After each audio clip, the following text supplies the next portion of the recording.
হে hi everyone, আমি কেয়া। আর আজ ছিল আমার একটা মেকআপের বুকিং। তো সেখানেই আমি আর আমার ফ্রেন্ড যাচ্ছিলাম। তো যাওয়ার পথে এত রোদ্দুর ছিল, রাস্তাটায় আমরা হাই রোড দিয়ে গেছিলাম যেহেতু ভীষণ রোদ ছিল তখন। আর আমরা তো ওখানে পৌঁছেই জাস্ট একটু হাওয়া খেয়ে নিয়েছি, এত গরম পড়েছিল আজকে। তারপর আমরা আমাদের জিনিসপত্র গুছিয়ে নিয়ে এই যে বাইরের এই সুন্দর পরিবেশটা অনুভব করতে করতে কাজ করব। তার মধ্যেই দিদিরা আমাদেরকে ক্যাম্পা দিয়েছে, তো আমরা ক্যাম্পা খেতে খেতে একটু আড্ডা মারছিলাম। আর এই মেয়েটার নখ দেখো, বাপরে, তার মধ্যে সবাই চলে এসেছে আর আমরা আমাদের কাজও স্টার্ট করে দিয়েছি।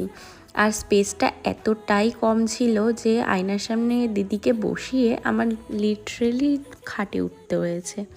তারপরে এই যে দিদিকে কমপ্লিট করে আর একটা দিদিকে কমপ্লিট করে আরও একটা পার্টি মেকআপ ছিল মাঝখানে। তো টোটাল 3 জনকে রেডি করে যতটা সম্ভব আমি তাড়াতাড়ি কাজ করার চেষ্টা করেছি। আর এই মেয়ে তো বসে বসে আড্ডা মারছে, ওর কাজ শেষ। আর আমরা লাস্টে এই যে বিধ্বস্ত অবস্থায়, তো বাড়ি আসার সময় দিদিরা অনেক কিছু খাওয়ার অফার করছিল, তো আমরা জাস্ট আইসক্রিম নিয়ে বেরিয়ে চলে এসেছি। দেখা হচ্ছে পরের ভিডিওতে, টাটা।